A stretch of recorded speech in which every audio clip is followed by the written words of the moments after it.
ओम नमः श्री यतिराजाय विवेकानंद शूराय सच्चिद सुख स्वरूपाय स्वामिने तापहारिणे। আমরা পাঠ করছি স্বামীজির পদপ্রান্তে স্বামী বিবেকানন্দের কয়েকজন সন্ন্যাসী শিষ্যের অদ্ভুত এক জীবন। তো শুরুতে আমরা পেয়েছি স্বামী শুদ্ধানন্দজি বা সুধীর মহারাজ, তার কিছুটা জীবনের কিছুটা অংশ গতদিন আমরা পাঠ করেছি, যেখান থেকে আমরা আজকে শুরু করব। স্বামী শুদ্ধানন্দজি মহারাজ লিখছেন, ইহার ঠিক পরের দিন বাল্যবন্ধু রাজেন্দ্রনাথ ঘোষকে সঙ্গে লইয়া সুধীর পুনরায় স্বামীজির দর্শনার্থ গিয়াছিলেন। এই রাজেন্দ্রনাথ ঘোষ সুধীর মহারাজের ক্লাসের বন্ধু ছিলেন এবং বাল্যবন্ধু ছোটবেলার থেকে। পরে ইনি রামকৃষ্ণ মঠ মিশনে যোগদান করেন অনেক পরে। তার নাম হয় চিৎঘনানন্দ মহারাজ। তো ইনিও খুব এক উন্নত চরিত্রের মানুষ ছিলেন। একখানি পকেট সংস্করণ উপনিষদ গ্রন্থাবলী সেদিন পকেটে করিয়া লইয়া গিয়াছিলেন। যদি আজও আবার স্বামীজি উপনিষদ আবৃত্তি করিতে বলেন, এই আশঙ্কায় ঠিক গতদিন আমরা দেখেছি স্বামী শুদ্ধানন্দজি মহারাজ স্বামীজির সাথে দেখা করতে গেছেন। আর স্বামীজি হঠাৎ করে বলছেন, এই শাস্ত্র উপনিষদ এগুলো পাঠ করেছিস? এখানে অল্প স্বল্প পড়েছি। কি পড়েছিস? না, কঠোর উপনিষদ পড়েছি। স্বামীজি তো বলে, বল এখন বল একটু, তবে কঠোর উপনিষদ। তখন শুদ্ধানন্দজি মহারাজ সত্য কথাই বলেছিলেন, কিন্তু মুখস্থ ছিল না কঠোর উপনিষদ। বললেন কঠোর উপনিষদটা মুখস্থ নেই, কিন্তু গীতা মুখস্থ আছে। বলে ঠিক আছে, চারটে গীতা বল। তো মহারাজ একেবারে তখন সুধীর তখন গীতা ব্যাখ্যা করছেন। স্বামীজি খুব খুশি হয়েছে। তো পরের দিন আবার যখন গেছেন তখন বলছেন, আজকেও নিশ্চয়ই ধরতে পারে, যে আগে থেকে পকেটে নিয়ে যাচ্ছে। স্বামীজির নিকট সেদিন এক ঘর লোক, কিন্তু যাহা ভয় ঠিক তাহাই হইল। যে ভয় করছিল সেটি হচ্ছে। ঘুরিয়া ফিরিয়া সেই কঠোর উপনিষদের প্রসঙ্গেই আবার উঠিল। সুধীর তো পকেট হইতে ছোট বইটি বাহির করিয়া কঠোর উপনিষদের গোড়া হইতে পাঠ করিতে আরম্ভ করিয়া দিলেন। তো শুরু হয়ে গেল কঠোপনিষদ পাঠ। মূর্তিমান উপনিষদের সম্মুখে বসিয়া সুধীর বিদ্যুৎ চালিত যন্ত্রের ন্যায় পাঠ করিয়া যাইতেছেন। স্বামীজি মাঝে মাঝে তাহার স্বভাবসিদ্ধ ওজস্বিনী ভঙ্গিতে উপনিষদ দুক্ত মন্ত্রগুলির অপূর্ব ব্যাখ্যা করিয়া উপস্থিত সকলের মধ্যেই যেন ব্রহ্মতেজ সঞ্চারিত করিতেছিলেন। বলছেন, মূর্তিমান উপনিষদের সম্মুখে, অর্থাৎ স্বামী বিবেকানন্দ হলেন মূর্তিমান উপনিষদ। মূর্তিমান উপনিষদ কথার অর্থ আমরা উপনিষদের ব্যাখ্যা আগেই করেছি, কতদিন ছিল উপনিষদের সাবজেক্ট। উপনিষদ হল উপনিষদ। উপ মানে পাশে, নি মানে নিশ্চয়ার্থ, অবশ্যই। সৎ কথার অর্থ দুটো ছিল। একটি হলো আমাদের যে ভ্রম, যে মোহ, যে মিথ্যে জ্ঞান, সেই জ্ঞানের ধ্বংস। সৎ কথার অর্থ একটি ধ্বংস হয়, নাশ হয়। আরেকটি হলো প্রাপ্তি। কোনটা প্রাপ্তি? না, স্বরূপ বা জ্ঞানের আলোকে আমরা আলোকিত হব, ওটা প্রাপ্তি।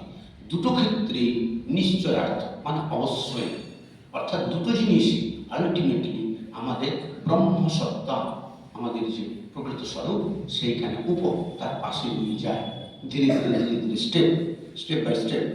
তো সেই উপনিষদ বা ব্রহ্মভাব নিজের মূর্তিমান শরীর ধারণ করে স্বামীজি বসে আছে। তাই এখানে বলা হচ্ছে, মূর্তিমান উপনিষদের সম্মুখে বসিয়া সুধীর বিদ্যুৎ চালিত যন্ত্রের ন্যায়। এখন সুধীর তখন একটি যুবক ছেলে, সে স্বামীজিকে দেখে এমন ঘাবড়ে যাচ্ছে, ভয় পেয়ে যাচ্ছে।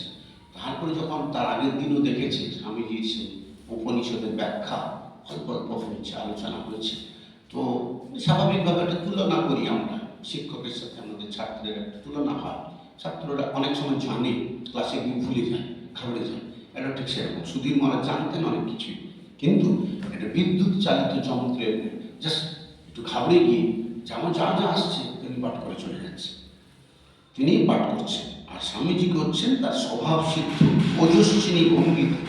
এটা স্বভাব ছিল, স্বাভাবিকতা, ওজস্বী ভঙ্গি মানে তিনি এই যে যখনই উপনিষদ পাঠ হচ্ছে, তার ভাব ভাষা তার মধ্যে যখন প্রবেশ করছে, তখন তার ব্রহ্মসত্তা জাগরিত হয়ে যাচ্ছে। ব্রহ্মসত্তা জাগরিত মানে কি? সিংহ, সিংহের ন্যায় বিক্রম। এটা বলছেন মথুরবাবু, বলছেন একদিন অনেকবার হচ্ছে দক্ষিণেশ্বরে শ্রীরামকৃষ্ণকে দূর থেকে দেখছেন বর্ণনা হচ্ছে, একাকী সিংহ বনে পদচারণ করছে, যাচ্ছে আসছে যাচ্ছে, শ্রীরামকৃষ্ণ হাঁটতেন, তখন একাকী ব্রহ্মচিন্তা, তার মায়ের চিন্তায় তিনি একেবারে অন্যভাবে। তো দক্ষিণেশ্বরে মথুরবাবু দূর থেকে দেখে ভয় পাচ্ছেন। মথুরবাবুকে সকলে ভয় পেত, তিনি বুঝতে পারছেন আমার এই যে নাম যশ খ্যাতি প্রতিপত্তি দাপট যা কিছু হোক সবই হচ্ছে বিষয় বুদ্ধিযুক্ত। তিনি জমিদারের জামাই সব সম্পত্তি তিনি রক্ষণাবেক্ষণ করতেন, তো এক কথায় মালিক ছিলেন। তো কিন্তু শ্রীরামকৃষ্ণ ছিলেন আধ্যাত্মিক পুরুষ, ফলে মথুরবাবুর এই জ্ঞানটা তো ছিল যে এই লোকটি হচ্ছে দেব শক্তিতে সম্পন্ন, আমি বিষয় বুদ্ধিতে মানে টাকা পয়সার শক্তি। তো বিষয় বুদ্ধির শক্তি আর দেবশক্তির দুটো পার্থক্য আছে।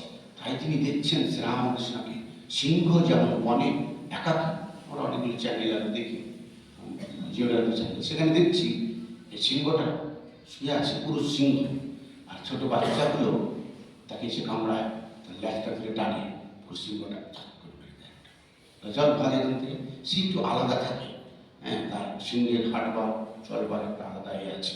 তো শ্রীরামকৃষ্ণ এইভাবে সিংহের ন্যায় একাকী, সিংহের ন্যায় তিনি পাদচারণ করছেন, এটা মথুরবাবু বর্ণনা করছেন।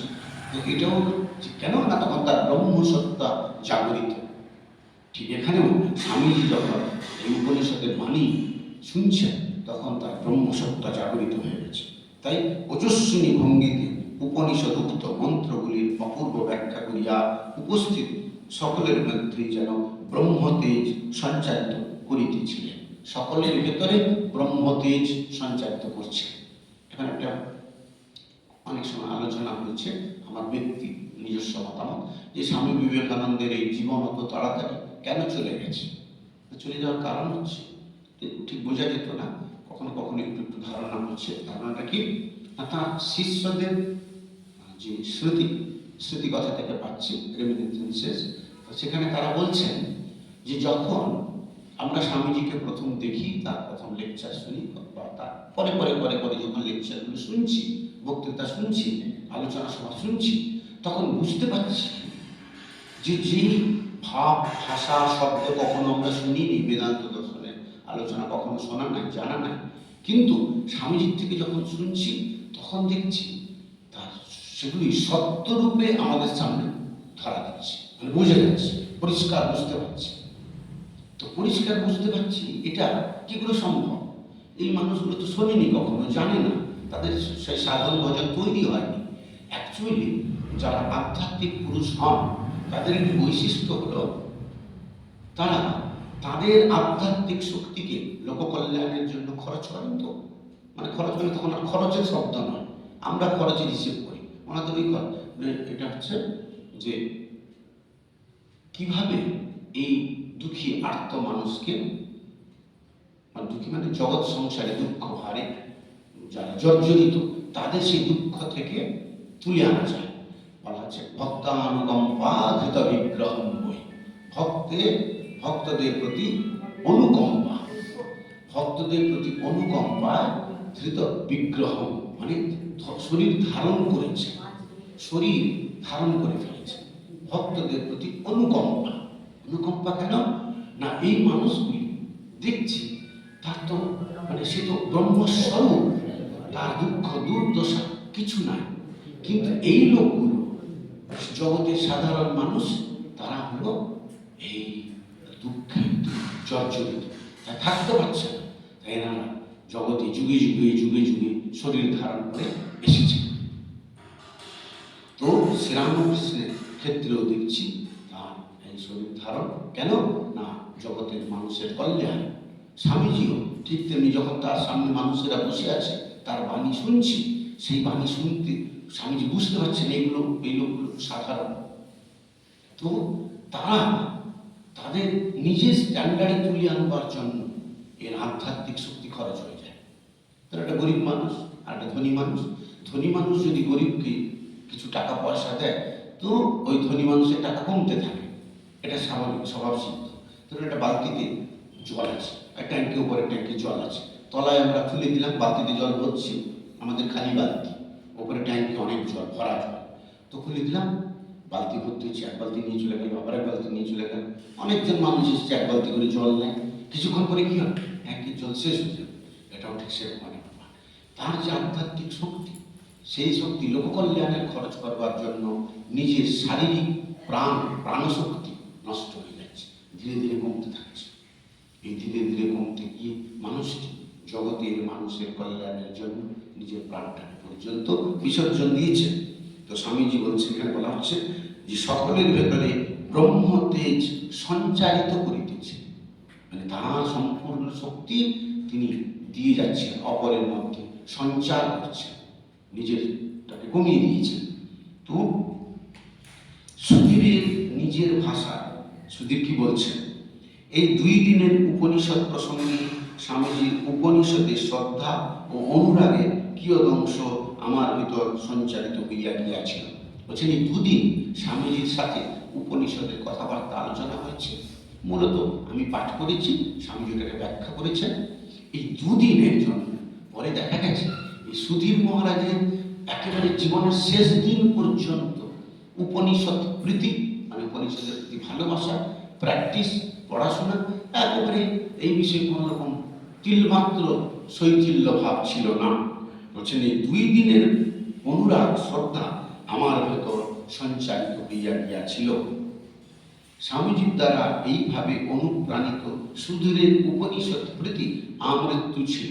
বলা হচ্ছে যে সুধীর মহারাজ স্বামী শুদ্ধানন্দজি তার জীবনের শেষ দিন পর্যন্ত উপনিষদের প্রতি এমন একটি আকর্ষণ, এগুলো দেখা গেছে আমাদের ভেতরে এখন সেগুলো কম দেখা যাচ্ছে, যে গুরুর প্রতি একটা পুরনো সাধুদের এইটা একটা বড় বৈশিষ্ট্য ছিল। গুরু বলে দিয়েছে, এটা মায়ের একটা জীবনীতে আমরা পাচ্ছি, বাগবাজারে একজন মহারাজ ছিলেন, ডাক্তার মহারাজ, ভালো বড় ডাক্তার ছিলেন। তো তিনি ছিলেন ব্রহ্মানন্দজি মহারাজের শিষ্য। ব্রহ্মানন্দজি মহারাজ বলেছেন প্রতিদিন তুই 10,000 করে জপ করবি, তো যে লাইনটা ভুল হয়ে যাবে সে লাইনটা ক্যালকুলেশন আবার প্রথম থেকে, তুই যদি উঠে পড়িস একবার জপের থেকে, তাহলে ওটা 2,000 করেছিলি, জল খেতে গেলি, বাথরুমে গেলি, কেউ ডাকলো, তাহলে 2,000টা ক্যালকুলেশন হবে না, এক আসনে 10,000 করতে হবে। তো উনি প্রতিদিন এক আসনে 10,000 করে যাচ্ছে। গুরু বলেছিল, গুরুর কথা কোনো নড়চড় হবে না। দেখেছেন ঠাকুর বলেছিলেন এরা একেবারে, লাটুকে বলেছেন এইদিকে মদের দোকান আছে, তো বন্ধ নেওয়া বারণ, কারণ লাটু গরিব ফ্যামিলির থেকে এসছেন, বিহারের মানুষ, এটা সাধারণ মানুষ, আমরা জানি এখানে আমাদের সব জায়গাতে গরিব মানুষ মদ খেয়ে চলে থাকে। বলছেন ও যদি একবার পেয়ে যায় বন্ধ, তাহলে ভগবান ভুলে যাবে, সেই জন্য বলে সাবধান যাবে না। তো লাটু গুরুদেব বলেছে তো ওই 5 কিলোমিটার ঘুরে ঘুরে যাচ্ছে, কোথায় 5 কিলোমিটার, কোথায় তো সামনে, ঠাকুরের সামনে দিয়ে যাবে না, পেছন দিয়ে গেলেই তো, সে 5 কিলোমিটার ঘুরে ঘুরে যাচ্ছে সারা জীবন, অন্য কারোর কথা শুনছে না, মদের দোকান আছে, গুরু বলেছে। তো এখানেও ব্রহ্মানন্দজি বলেছেন, বৈকুণ্ঠ মহারাজ, নামটা সম্ভবত বৈকুণ্ঠ, তো তাকে বলেছেন তুমি একা আসনে 10,000 জপ করবে। তো একা আসনে 10,000 জপ করবে, বাবুর প্রতিদিন খাওয়াতে দেরি, খাওয়া 10,000 জব কমপ্লিট হচ্ছে না, তো হেঁচে ফেলেছে, বাথরুম পেয়েছে, জল খেয়েছে, কিছু হয়েছে, চুলকেছে আবার, তো এই করতে করতে দেরি। কিচেনে যেতে গিয়ে ওখানে যারা কিচেন দেখে প্রত্যেকের একটা যারা স্টাফ আছে, সাধু আছে, প্রত্যেকের তাদেরও রুটিন আছে, তারা একটু মনক্ষুণ্ণ, মহারাজ আপনি দেরি করে আসেন কেন, বলে না, গুরুদেবের আদেশটা বলে না, এটা পুরোনো সাধুরা আবার এসব যে গুরুদেব বলে গেছেন তাই চুপচাপ আছে, বরং একটু বকুনি খাচ্ছে, এটা শুনছেন, চুপচাপ আছে। তো এখন মা বলছেন এই বকুনটা দিকে এসো, তোমার প্রতিদিন দেরি কেন, না গুরুদেব বলে গেছেন, কি বলেছেন, না একা আসনে 10,000 জপ করবে। বলে আচ্ছা একা আসন থেকে একটু চেঞ্জ করলে কি হয়, না রাক্ষসে খেয়ে জপের ফল, গুরুদেব বলেছে ভয় দেখিয়েছে, যাকে রেগুলার করে রাক্ষসে খেয়ে। বলছে আচ্ছা ঠিক আছে, মা হচ্ছে বেশি শক্তিশালী ব্রহ্মানন্দের ওপরে, জগদম্বা স্বয়ং, বলছেন ও রাখাল বলেছে ঠিক আছে, এখন থেকে আমি যা বলছি সেটা করো, তুমি 2000-5000 জব করলে, টাইমে ঘন্টা পড়লে খেতে এসে যাবে, খেয়ে গিয়ে আবার 2000 জব করো, বাকি তোমার 10,000 গুরুদেবের আদেশ, শুধু আমি এইটুকু তোমার জন্য ছাড় দিলাম, তোমার কাছে আছে। তো এখানেও সেরকম যে সুধীরে গুরুদেব বলেছেন যে উপনিষদ প্রতি, উপনিষদই হলো জীবনের প্রধান আধার। তাই সেই উপনিষদ প্রতি আমৃত্যু ছিল।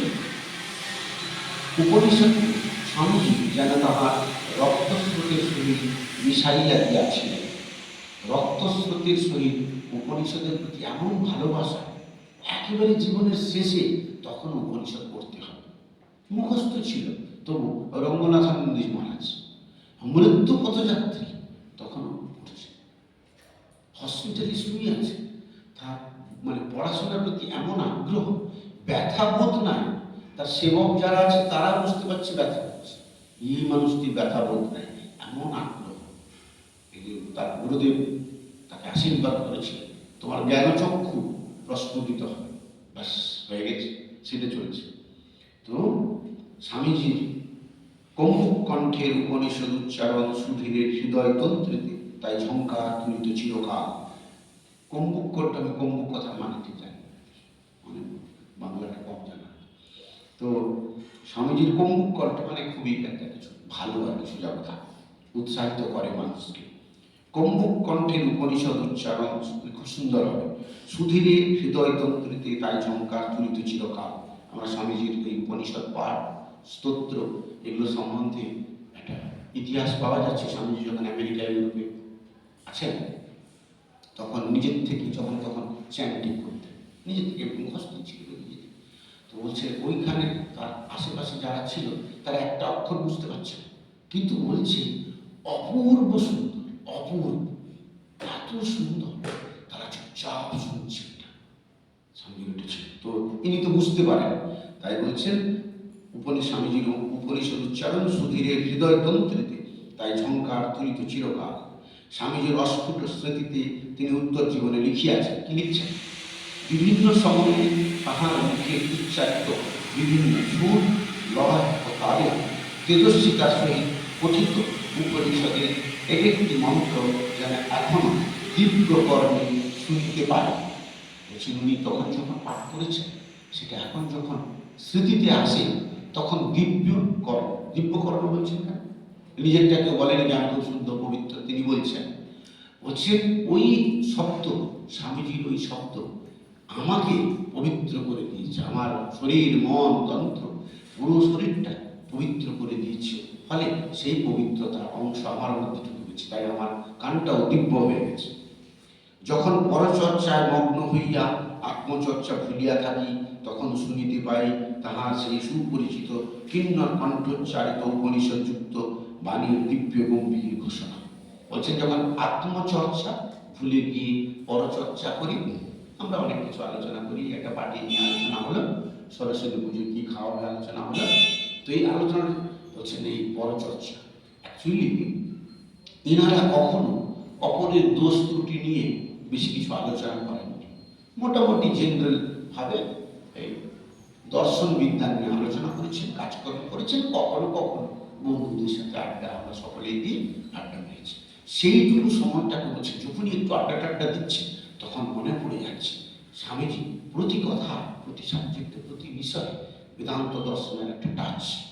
আমরা বর্তমান প্রেসিডেন্ট মহারাজ গৌতমানন্দজি মহারাজের কাছে আমি ছিলাম, দেখেছি একটা লোক একদিন এসছে, আমরা মজা নিতে যেতাম ওইগুলো দেখি। একটা লোক বম্বে থেকে এসছে, সিনেমা সাথে যুক্ত। মহারাজের একটা বৈশিষ্ট্য, কে লোক এসেছে ওর কোন টপিকের সাথে ও যুক্ত, ওটা সাবজেক্ট নয়। উনি জিজ্ঞাসা করবেন তো বলে নেই তুমি কি করো? আচ্ছা মহারাজ আমি সিনেমার সাথে যুক্ত। বলে সিনেমা, তাই নাকি? মহারাজ খুব উৎসাহ সব বিষয়ে সিনেমা।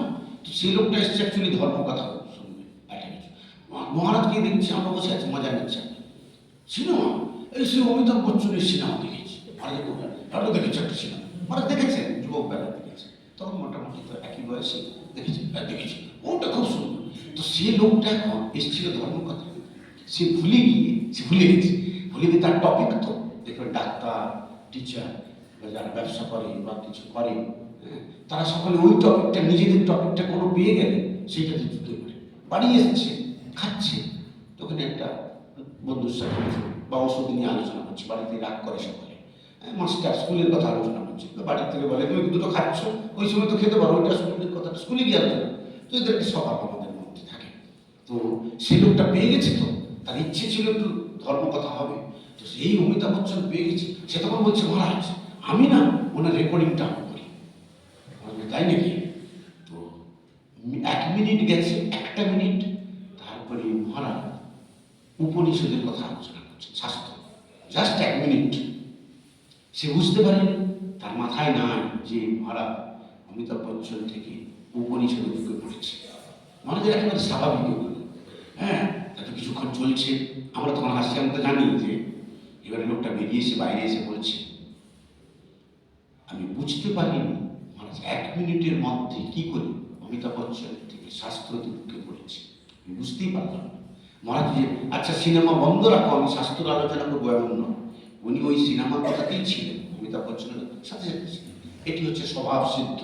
তো তিনি বলছেন বিভিন্ন সময়ে, অর্থাৎ স্বামী সুধীর মহারাজ লিখছেন, বিভিন্ন সময়ে তাহার মুখে উচ্চারিত, অর্থাৎ স্বামীজির মুখে উচ্চারিত বিভিন্ন সুর, লয় ও তালে তেজস্বিতার সহিত গঠিত উপনিষদে এক একটি মন্ত্র যেন এখনো দিব্য কর্ণে শুনিতে পায়। যখন পরচর্চায় মগ্ন হইয়া আত্মচর্চা, পরচর্চা মানে জাগতিক বিষয়, আত্মচর্চা মানে আমি কে, এটি হলো বিষয়। আত্মচর্চায় মগ্ন, আত্মচর্চা ভুলিয়া থাকি, তখন শুনিতে পাই তাহার সেই সুপরিচিত কিন্নর কণ্ঠোচ্চারিত উপনিষদযুক্ত বাণীর দিব্য গম্ভীর ঘোষণা। বলছেন স্বামীজি যে পড়তেন ভিতরে, হৃদয়ের ভিতরে মনে পড়ে রে ভুলে গেছি, তখন কি বলতেন, তমে বৈকম জানত আত্মান অন্য বাচ বিমুঞ্চত অমৃতস্যই সেতুহু। এটি উপনিষদের একটি অংশ, সেখানে এটি বলা হয়েছে, দেওয়া আছে, ছোট করে একবার দেখি তাহলে সুবিধা হবে। আমি জানি একটু সন্দেহ থাকলে ভুল বলার চেয়ে একবার দেখে নিলেই ভালো। হ্যাঁ, মুন্ডক উপনিষদে এই অংশটা আছে, সেখানে বলা হচ্ছে তমে বৈকম জানত আত্মান অন্যাবাচ বিমুঞ্চত অমৃতস্যই সেতুহু। তম এব একম, তুমি একমাত্র বস্তু, তম তুমি, এব তুমি, মানে তুমি, আর কোনো দ্বিতীয় অস্তিত্ব নেই। এটা হচ্ছে উপনিষদ বা সংস্কৃত ল্যাঙ্গুয়েজের একটা বড় বৈশিষ্ট্য। একটা অক্ষর, তার দ্বারা ওই যে ন্যাংটা মানে কি তোতাপুরি, তোতাপুরি জানে মাস্টার, তো মাস্টার পিস হচ্ছে মাকে বলতে পারছিস না, ছাত্র মাকে বলতে পারছে, তাহলে সে একটু করে নিয়ে আসছে। আর এই কাজটা শ্রীরামকৃষ্ণদেবও করেছে, সম্ভবত শুভরানন্দজি মহারাজ একদিন বলছেন আমার ধ্যান হচ্ছে, ধ্যান হচ্ছে না, ঘর চিন্তা কর। শ্রীরামকৃষ্ণ কড়া মাস্টার ছিলেন ওখানে পঞ্চবটিতে, ঘর না তবু হচ্ছে না, মনটা চঞ্চল, মনটা চঞ্চল, ওইখানে একটা কাঁচের টুকরো পড়েছে, সেই মনে আছে ঠিক এই জায়গাটাতে আমার গুরু আমাকে করে দিয়েছে। তারটা ছিল লীলা, এটা ছিল শিক্ষা। একটু পরে আর হুঁশ নাই, তার কিছুক্ষণ পরে দেখছি সেরকম নেমে আয়, নেমে আয় মা, নেমে আয়, তাহলে হুঁশ নিচ্ছে, কতক্ষণ জ্ঞান, সময় জ্ঞান নেই। তো এখানে সেই জিনিসটা তম এব একম, তুমি একমাত্র বস্তু, জানত, জানবার বিষয় তুমি, আর যত কিছু আমরা জানি সব হচ্ছে ফালতু জিনিস। কেন? শ্রীরামকৃষ্ণ যেমন বলছেন ঈশ্বর লাভ মনুষ্য জীবনের উদ্দেশ্য, এটা সেই জিনিস, একমাত্র লক্ষ্য, পথ, উদ্দেশ্য, গতি এবং পরিণতি, কমপ্লিটনেস। আমি কোথায় গিয়ে আমার কমপ্লিটনেস হব, প্রত্যেক বস্তু কমপ্লিট হবার জন্যই জগতে এগিয়ে চলেছে। একটা বেড়া দেখবে সে ঘুরঘুর করছে, অপেক্ষা করছে কখন মা এখান থেকে লাগিয়ে ওদিকে যাবে, সে সেই সময় ঘুরবে। প্রত্যেকের একটা টার্গেট, প্রত্যেকের লক্ষ্যতে পৌঁছ, জগতের প্রত্যেকে। দুইটা একটা পুকুর, একটা বিড়াল, একটা গরু, একটা মানুষের, আর হচ্ছে আত্মার লক্ষ্যতে পৌঁছানোই হলো মানব জীবন, একটা মাত্র টার্গেট। তমেব একম জানত, তার নাম কি আত্মান, সেই আত্মাকেই নিজে, আত্মান আমার, আত্মা আমার, আমি যে বস্তু, তাকেই জানবার জন্যই হলো আসল লক্ষ্য। অন্যবাচ, অন্যান্য কথাবার্তা, অন্যান্য চিন্তা, অন্যান্য যা কিছু, অর্থাৎ অন্যান্য কথার অর্থ যে বস্তু আমাকে নিঃস্বার্থপর করবে, পরিপূর্ণ করবে, আমাকে কমপ্লিটনেসে পৌঁছে দেবে, যে বস্তু আমাকে পূর্ণ স্বাধীনতা দিতে পারে, পূর্ণ স্বাধীনতা, সেই বস্তু হলো আত্মা, তাকেই জানবার। আর বাকি অন্যবাচ, অন্যান্য কথা সব কি বিমুঞ্ছত, মুঞ্ছত মানে বাদ দেওয়া, কেটে ফেলা, মুঞ্ছত মানে মুক্ত করে দেওয়া, বাদ দিয়ে দেওয়া। বিমুঞ্ছত বিশেষানুরূপে, বিশেষ একদম সম্পূর্ণরূপে। যখন অনেক সময় হয় গাছ কেটেছিল, কিছুদিন পরে পরে ফেকড়ি বেরোতে থাকে, তখন খেপে যায়, খেপে গিয়ে ওই একেবারে গোড়া শুদ্ধ শেকড় শুদ্ধ তুলে দেয়, তারপরে রোদে ফেলে রাখে, কিছুদিন পরে শুকনো খায়, আর ওখান থেকে বেরোবে না। ওই মাটিতে যুক্ত ছিল, রস পাচ্ছিল, শেকড়গুলো ছিল, মাটি, রস, রোদ, অক্সিজেন সব পাচ্ছিল, তাই ফেকড়ি বেরোতে থাকছে। এখন তুলে রোদে ফেলে দিয়েছি, গরমে পুড়ে সব কাঠ। তো বিমুঞ্ছত অমৃত সেতু বলছেন, এই যদি অন্নবাচকই যদি সম্পূর্ণ বাদ দেওয়া যায়, তখন কি হবে? অমৃত সেতু, অমৃতত্ব লাভ করবার সেতু, ওটি একমাত্র রাস্তা। অন্য কথা যখনই হবে তখন অমৃতত্ব লাভ হবে না, তখন মৃত্যু লাভ হবে। মৃত্যুর মা অমৃতত্বময়া, মৃত্যু থেকে অমৃতত্বে অমৃতত্বে পৌঁছতে গেলে একমাত্র তম এব একম জানত, আর কোনো রাস্তা নাই। সেই একমাত্র আত্মাকে জানো, অন্য বাক্য সব পরিত্যাগ করো, তিনি অমৃতের সেতু, তিনি একমাত্র জগতে একটি বস্তু আছে যিনি অমৃতত্বে নিয়ে যাবেন। যখন আকাশ ঘোর ঘটাচ্ছন্ন হইয়া বিদ্যুল্লতা চমকিতে থাকে, তখন যেন শুনিতে পাই সেই আকাশস্থা সৌদামিনীর দিকে অঙ্গুলি বাড়াইয়া বলিতেছে। বলছেন, যখন ঘন অন্ধকার, ঘন অন্ধকার মানে জগতের অন্ধকার নয়, যখন এই নিজের মন ছোট হয়ে যায়, দুর্বল হয়ে যায়, যখন আমি নিজেকে অসহায় বোধ করি, কি করব কিছু বুঝতে পারি না, মনের ভেতরে ক্ষুদ্রতা, দুর্বলতা আমাকে ছোট করে দেয়, তখন কি শুনতে পাই? নতত্র সূর্য ভাতি ন চন্দ্র তারকম নেমা বিদ্যুতো ভান্তি কুতোয়ম অগ্নিঃ তমেব ভান্তম অনুভাতি সর্বম তস্য ভাষা সর্বম ইদম বিভাতি। এটা কঠোপনিষদে আছে। কঠোপনিষদ কি বলছেন? নতত্র সূর্য ভাতি, বলে এমন একটা জায়গা যেখানে সূর্য প্রকাশিত হন না। কথার অর্থ হল, এই সূর্য, চন্দ্র, পৃথিবী যা কিছু আদিতে কেউ নেই, আদিতে তিনি একমাত্র বস্তু, এক মানেই জ্ঞান। শ্রীরামকৃষ্ণদেব বলছেন, এক বস্তু জানার নাম জ্ঞান, বহু জানার নাম অজ্ঞান। বহু জানলে আমরা কি জানি? একটা মানুষ, একটা কুকুর, একটা পুরুষ, একটা নারী, একটা দিন, একটা রাত্রি, মানে একটা পছন্দ, একটা অপছন্দ, একটা পছন্দ হবেই আর একটার প্রতি অপছন্দ হবে। এই বহু বস্তু, বহু সত্তা বা দ্বিতীয় দুই সত্তা যখনই আসবে, তখনই সেটা অজ্ঞান। জ্ঞান হচ্ছে সর্বত্র ব্রহ্ম বস্তু দর্শন, সেটি হলো জ্ঞান। সেই জন্য বলা হচ্ছে, সেই যে আত্মা বা ব্রহ্ম সত্তা, সেখানে কারো সৃষ্টি নাই। সৃষ্টি হয়ে গেলে দুই সত্তা, তখনই অজ্ঞান। যখনই সৃষ্টি হবে তখনই দুই সত্তা, যখনই এক, তখন আর কোনো সমস্যা নেই। সেই জন্য বলছেন, নতত্র সূর্য ভাতি, সেখানে সূর্য প্রকাশিত হয় না। ন চন্দ্র তারকম, চন্দ্র তারকা যত নক্ষত্র, কেউ ওখানে তাকে কাউকে দেখতে পাই না।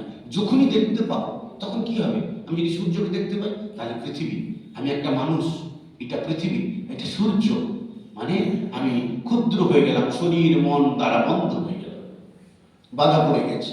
আমার একটা বুদ্ধি, আমার একটা জ্ঞান, আমি পড়াশোনা করেছি, ফিজিক্স কেমিস্ট্রি পড়েছি, সূর্যটা দেখতে পাচ্ছি, সূর্যের একটা ক্ষমতা, সূর্য কত বছর বাঁচবে, এই সব কিছুই হচ্ছে ক্ষুদ্র ক্ষুদ্র ক্ষুদ্র ক্ষুদ্র। সেই জন্য নতত্র সূর্য ভাতি ন চন্দ্র তারকম, কেউ কোথাও নাই। ন নেমা বিদ্যুৎ ভাতি, ন ইমা বিদ্যুৎ, ইমা এই যে বিদ্যুৎ চমকিত করছে, ভয় পেয়ে যাচ্ছে, সেখানে সেই বিদ্যুৎ ভাতি, ন নেমা বিদ্যুৎ ভান্তি, বিদ্যুৎ ওখানেও দেখা যায় না, প্রকাশিত হয় না, অর্থাৎ আমাকে ভীত সন্ত্রস্ত করে না। এখানে বলি আমি ভীত সন্ত্রস্ত, সূর্যের তাপ সহ্য করতে পারি না, সূর্যের দিকে তাকাতে পারি না। কেন না, সূর্যকে বেশি ক্ষমতা সম্পন্ন মনে করি, আমার চোখ ছোট মনে করি, তাই সূর্যের তাপ নিতে পারি না, সূর্যের শক্তিকে আমার চোখ নিতে পারে না, তাই চশমা পরি, অনেক কিছু হয়। এটা কেন হচ্ছে? দুই সত্তা বলে। প্রকৃতপক্ষে সূর্য আর আমি আর সব কিছু, আমার চোখ, জগৎ, সংসার, কোথাও কোনো অস্তিত্ব নেই, একটি মাত্র অস্তিত্ব। যখনই একটি অস্তিত্ব তখন ভয় নাই। ভীত কোথায়? ভূত আছে। এই ভূত আছে বলে ভয়, অন্ধকার আছে বলে ভয়, বাঘ আছে বলে ভয়, মানে দ্বিতীয় সত্তা। আমি একটা, বাঘ একটা সত্তা। যখন এক সত্তা, শুধু বাঘ, সে কাকে ভয় করবে? কাউকে ভয় পায়, শুধুমাত্র বাঘ। এই একটা মানুষের হাতে বন্দুক আছে বলে বাঘ কেটে পড়ছে উঠি। আবার যে বন্দুক গুলি করবে সে জানে বাঘটা যদি দেখতে পায় গুলি ছোটার আগে আমাকে খেয়ে নেবে, সে যেন গাছের আড়াল থেকে যে গুলি করে। এটা হচ্ছে পার্থক্য। ভীত কোথায় হই আমরা? যখন দ্বিতীয় সত্তা এবং একজন বেশি একজন কম, তাই মানুষ ভয় পায়। এখানে সেইটা নেমা বিদ্যুৎ ও ভান্তি বলে, ওখানে ভয় পাবার কিছু নাই, বিদ্যুৎই নাই সেখানে। কে? আমিও নাই, তুমিও নাই, একটি মাত্র সত্তা, জ্ঞান, আনন্দ, সম্পূর্ণতা, পরিপূর্ণতা, পূর্ণ স্বাধীনতা। দ্বিতীয় সত্তার অস্তিত্ব নাই, শুধু আনন্দ আর আনন্দ আর আনন্দ, তাই ভয় না। কুতো অয়ম অগ্নি বলছেন, এই যে অগ্নি, অত মানে আমাদের কঠোপনিষদের ওখানে তখনকার দিনে সন্ন্যাসীরা, সাধুরা, মুনি ঋষিরা অগ্নি প্রজ্বলন করতেন, তাকে দেবতা মনে করতেন, অগ্নি জ্বলছে, তখন এই সব কথা বেরোচ্ছে। বেদান্ত দর্শনের জ্ঞান নিজের থেকেই জগৎ সংসারে আছে, ঋষিদের ধ্যানে সেগুলো ধরা পড়েছে, এই কথা বেরিয়ে পড়ছে। বলছেন এই যে অগ্নি, এ তো কিছুই প্রশ্নই না। সূর্য, চন্দ্র, তারকা, বিদ্যুৎ, তার অস্তিত্ব না, এগুলো কিছুই না। আমি মনে করছি কি, যদি আমরা আগুনে হাত দিয়ে পুড়ছি, কেন পুড়ছি? আমি আমার অস্তিত্বটাকে শরীর মনে করি, তাই এটা দাহ্য বস্তু, আগুন জ্বালিয়ে দেওয়া দাহ্য শক্তির ক্ষমতা আছে, তাই জ্বালা করছে, ভয় পাচ্ছে। আমি যদি মনে করি যে আমি জ্যোতির্ময়, আমি আনন্দ স্বরূপ, ব্যাসদেবের উদাহরণ শ্রীরামকৃষ্ণদেব খুব ইন্টারেস্টিং। কি ছিল, ওটা পেট ভর্তি করে খেয়েছিল, খেয়ে বলে বলছে যে ছাত্র পড়াতে যেতে হবে, যাচ্ছে, গিয়ে সামনে তো নদী, তার সাথে শিষ্য আছে, বলছে গুরুদেব কি হবে? এই যে নদী, এখন তো নৌকা নাই, দুপুরবেলা মাঝি খেতে গেছে, ওখানে যে ক্লাস আছে যেতে হবে। বলে বাবাটা চলতে হচ্ছে, কিন্তু যেতে হবে, কি হবে? তাহলে ছাত্র ভয় পাচ্ছে। ব্যাসদেব বলছেন সাথে সাথে, আমি যদি না খেয়ে থাকি তাহলে রাস্তা হয়ে যাবে। ছাত্ররা আমাকে বলছে না খেয়ে থাকবে, মানে পেট ভর্তি এক গাদা খেয়ে এলেন তুমি, থালা ভর্তি, বলছে না আমাকে দেখেন, আর সাথে সাথে রাস্তা তৈরি হয়ে গেল। ছাত্র অবাক হয়ে গেছে, বস কেন? তিনি তখন দেহ শূন্য, দেহবোধ শূন্য, বলছেন খেয়েছিল আমার শরীর, আমি জ্ঞান স্বরূপ, আমি আত্মা, আমি সেই ব্রহ্ম, আমি সেই জ্ঞান স্বয়ং, আমি স্বয়ং জ্ঞান, আমার শরীর নাই, আমার বন্ধন নাই, ক্ষুদ্রতা নাই। সাথে সাথে সত্য তো একেবারে সত্য উচ্চারিত হয়েছে, সত্য মানে সাথে সাথে তার বোধ শক্তি হয়ে গেছে। মুখে না, আমরা মুখে বলতে পারি আমি শরীর নয়, ফোঁটা দিলে তখন মশা কামড়ালে ওনার তা না। তাকে যদি সেই সময় যদি ছাত্র কামড়ে দিত, তার কিছু হতো না। তিনি বলছেন আমি যদি শরীর না হয়ে থাকি, আমি যদি আত্মা হই, তাহলে রাস্তা তৈরি হয়ে যাবে। ছাত্রকে শেখাচ্ছে, ছাত্র দেখছে আরে রাস্তা, সাথে সাথে রাস্তা, বলছে চল বেটা, আর চল রামকৃষ্ণ তারা দিয়েছে, ওইটা সেই জিনিস। বলছেন নেমা বিদ্যুৎ ভান্তি কুতো অগ্নি, এই অগ্নির কি কথা? এটা ক্ষুদ্র ছোট জিনিস একেবারে। তমেব ভান্তম অনুভাতি সর্ব তম এব ভান্তম, তুমি একমাত্র প্রকাশিত জগতে, তাই অনুভাতি সর্ব, বাকিরা তোমাকে অনুসরণ করে। মানে ব্রহ্মসত্তা আছে বলেই, ওই একটা বস্তু আছে বলেই বহু বস্তুর আমরা সৃষ্টি, জ্ঞান, দর্শন যাই। ওই একটা বস্তু আছে বলে, সেটা যদি না থাকে তাহলে শ্রীরামকৃষ্ণ উদাহরণ, একের পেছনে শূন্যগুলো হলে 10, 100, 1000, ওই শূন্যগুলোকে আগে বসিয়ে দাও, দুটো থাপ্পড় দেবে মাস্টার, ছাত্রকে দুটো থাপ্পড় দেবে, বলে তুই লিখ, তাকে বড় সংখ্যা লিখ। ছাত্র লিখেছে 1 লিখেছে, বলে ইচ্ছে বড় লিখতে পারবি? বলে হ্যাঁ লিখে দিচ্ছি, লিখ, শূন্যটা আগে বসিয়ে দিয়েছি। এক ধরে দুটো থাপ্পড় দিল, মাধর ওই তো ওই শূন্য আগে দিলে 1ই হয়, 10 হবে না, শূন্যটা পরে দে। অর্থাৎ একটাকে আগে থাকতে হবে, তবে ওর ভ্যালু। এটা হচ্ছে সেই জিনিস, ব্রহ্মবস্তু আছেন বলেই একত্র, মানে মানে ওই যে একেবারে ধরুন প্রাণ সৃষ্টি হয়েছিল হচ্ছে এক কোষে জীব অ্যামিবা, একটা কোষ সৃষ্টি হয়েছিল বলে সেটাই দুটো কোষ, তিনটে কোষ, অনেক হলো। একটা কোষটা যদি সৃষ্টি না হতো অনেক কোষ সম্ভব নয়। বহু কি করে সম্ভব? একের থেকেই বহু। আমরা যদি পাঁচটা কি, পাঁচ মানে কি? যারা প্রথমে অঙ্ক শেখানো হয় সেখানে মাস্টার শেখায়, আমাকে একবার ধরেছিল পাঁচ বল, পাঁচটা কি? তাহলে 5 আবার 5, তখন দুটো থাপ্পড় দিয়ে বলে 5 আবার 5 কি রে? ভালো, এই যে 1 প্লাস 1 প্লাস 5 বার দিন, সেই 5 বার 1 হলে 5, ঠিক 5 বার 5 1, এই একটা 5 বার দিয়ে দিল। তখন অ্যাকচুয়ালি অস্তিত্ব হচ্ছে একের, এক নিজে নিজে বিভিন্ন সংমিশ্রণে দুটো একটা 2 হয়ে গেল, আবার একটা যোগ করে নিজের সংমিশ্রণ হয়ে হয়ে সেই একই বস্তু থাকে। বস্তুর সত্তাতে কখনো ডিফারেন্স থাকে না। স্বামী যেটা খুব সুন্দরভাবে বলছেন এইটা যে ডিগ্রিতে ডিফারেন্স, কোয়ালিটির ডিফারেন্স মানে একই। সব বস্তুই ব্রহ্ম বস্তু, সর্ববস্তু, শুধুমাত্র ডিফারেন্স আছে। মানুষ একরকম, গাছপালা একরকম, পশু পাখি একরকম, জড় পদার্থ একরকম, পার্থক্য কিছু নেই, সবই ব্রহ্মবস্তু। যেটা এই জন্য বলা আছে তমেব ভান্ত অনুভাতি, তোমাকেই সকলে অনুসরণ করে, অনুভাতি সর্বম তস্য ভাষা সর্বম ইদম বিভাতি। তস্য ভাষা, তোমার ভাষা মানে তোমার প্রকাশ, ভাষা মানে কথা না, তোমার প্রকাশে সর্বম ইদম বিভাতি, সব কিছুই বিভাসিত হন, প্রকাশিত হন। কিভাবে? রাত্রিবেলা গভীর অন্ধকার রাত্রি, কিছু বোঝা যায় না, গাছ কোথায়।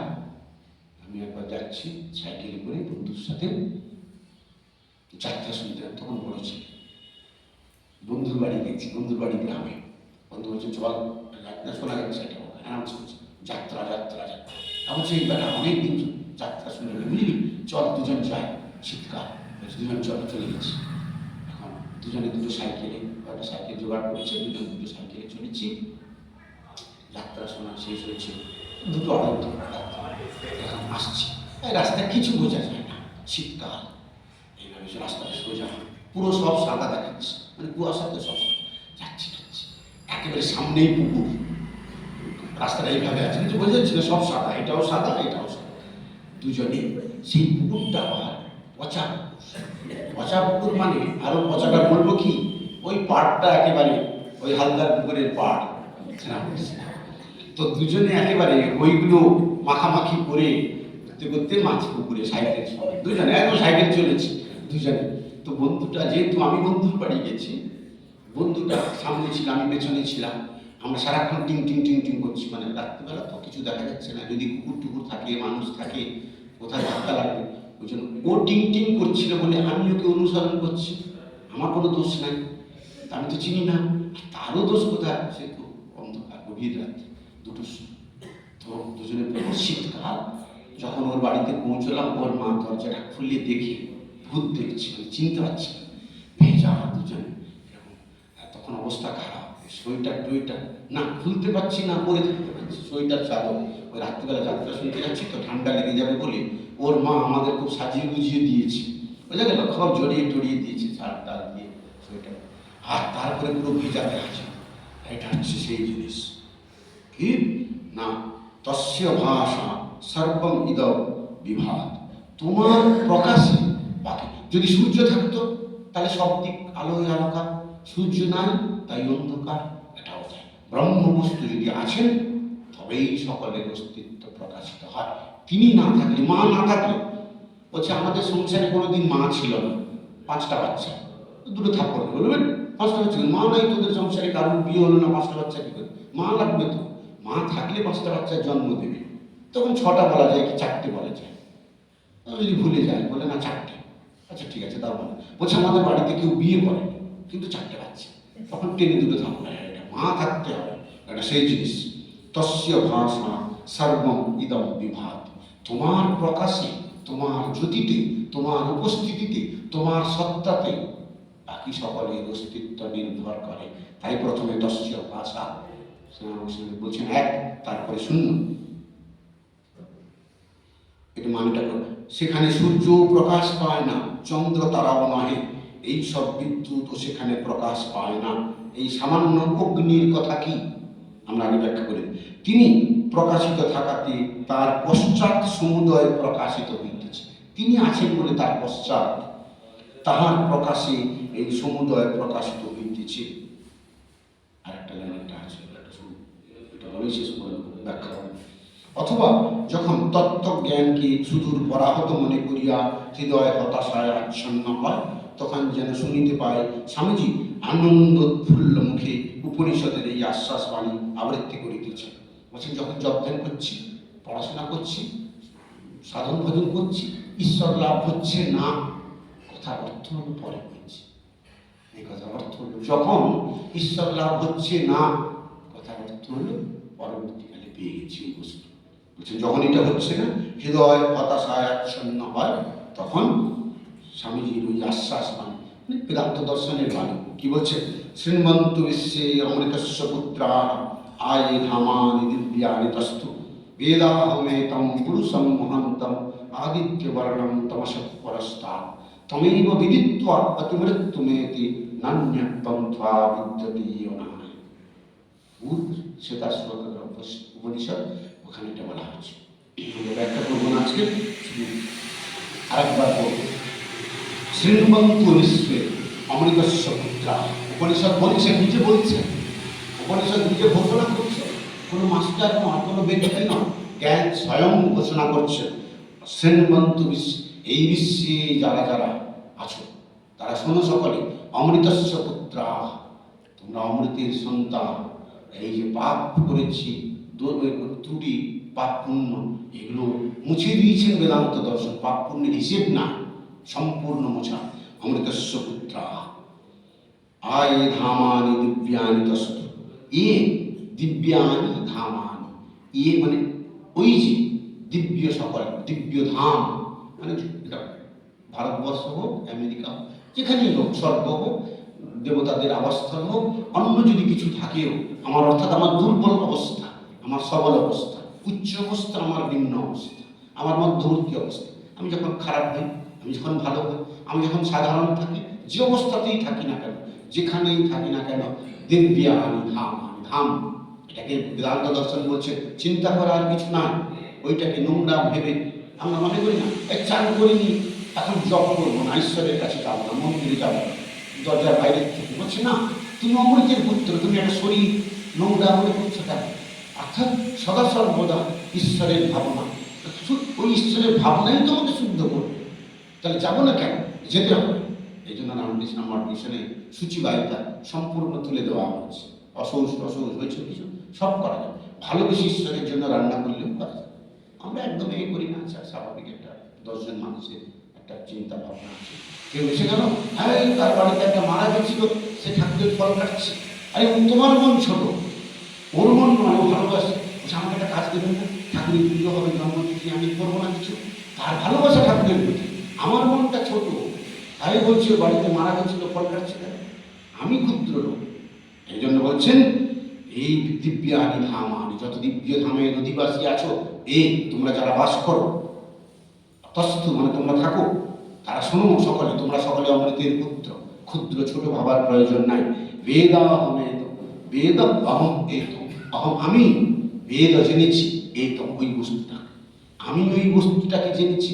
জ্ঞান স্বয়ং বলছে, আমি ওই বেদ, বেদ অহম এত, এই বস্তুটাকে আমি জেনেছি। তিনি কি? পুরুষম মহান্তম, তিনি পুরুষ, মহান পুরুষ, মানে সর্বশ্রেষ্ঠ ব্যক্তি জগতের। মানে ফলো করতে গেলে, চিন্তা করতে গেলে তাকেই অনুসরণ করতে হবে। আদিত্য বর্ণম তমসঃ পরস্তাৎ, আদি তার বর্ণ, রং, গায়ের রং কেমন? আদিত্য, সূর্যের মতো, মানে এত জ্যোতি আর এই জগৎ সংসারে বোঝানোর জন্য, সূর্য নয় অ্যাকচুয়ালি, এই জগৎ সংসারে সবচেয়ে বেশি জ্যোতিকা সূর্যের, বোঝানোর জন্য সূর্য। আগেই বলা হয়েছে, সূর্য তার কাছে কিছু না, সূর্যের ক্ষমতা আত্মার কাছে কিছু না। এখানে আমরা তো বুঝতে পারবো না, তাই আদিত্য বর্ণ, সূর্যের যেমন জ্যোতি সেই জ্যোতি। তমসঃ পরস্তাৎ, সব ধরনের অজ্ঞান, তম মানে অজ্ঞান, অন্ধকার পারে তিনি চলে গেছে, নির্মূল, কিছু অস্তিত্ব নাই যেখানে তিনি, যেখানে জ্ঞান সেখানে অন্ধকার তমস কিছু নাই। তমসা পরস্তা তমেব বিদিত্বা তম এব, তোমাকে একমাত্র বিদিত্বা জানলে, যদি কেউ শুধু তোমাকে জানতে পারে, একমাত্র তোমাকে জানতে পারে, অতি মৃত্যু মৃত্যু, এই মৃত্যুকে লঙ্ঘন করা যায় অতি সম্পূর্ণ। আর কখনো জন্ম মরণ ভীতি ভ্রংশী এই আশঙ্কা থাকবে না, জন্মের মরণের ভয়ে। জন্ম মরণ তাতেই ভয়। জন্ম হয়েছে খুব খুশি, বাচ্চারা যখন মানে বাড়ির লোকটা যখন মারা যাবে তখন সকলে মানে মারা যাবে কেন, আরে জন্ম হয়েছে তো মারা যাবেই না, তাকে আটকানোর কারোর ক্ষমতা নেই। জন্মের সময় সকলে খুশি হয়, মৃত্যুতে ওটা নিতে পারে না। এখানে তমেইব বিদিত্বা অতি মৃত্যু একমাত্র তাকে জানলে আর মৃত্যু ভয়, জন্মের আনন্দ, সুখ দুঃখ কোনটাই নয়। নান্য পন্থা, আর কোনো রাস্তা নয়, বিদ্যতে নয়, ওই বস্তুকে জানলেই একমাত্র পরিপূর্ণতা। আর কোনো দ্বিতীয় রাস্তা, কোনো মানে পথ খোলা নাই জগতে, সকলকে ওইটা দিয়েই যেতে হবে। এটি বেদান্ত দর্শন শেখাচ্ছেন। তো তার স্বামীজি, এটা স্বামীজি এই যে তেজস্বী ভাবে ভাবনা ব্যাখ্যা তার শিষ্য শিখবার ফলে এরা তাই ব্রহ্মজ্ঞান লাভ করেছে। আর আমাদের সকলকে এই পথে অনুসরণ করবার জন্য অনুপ্রাণিত করেছে। তাই আমাদের সকলের উপনিষদ শাস্ত্র পাঠ করা উচিত। ওম শান্তি শান্তি শান্তি। হরি ওম তৎসৎ। শ্রীরামকৃষ্ণার্পণমস্তু।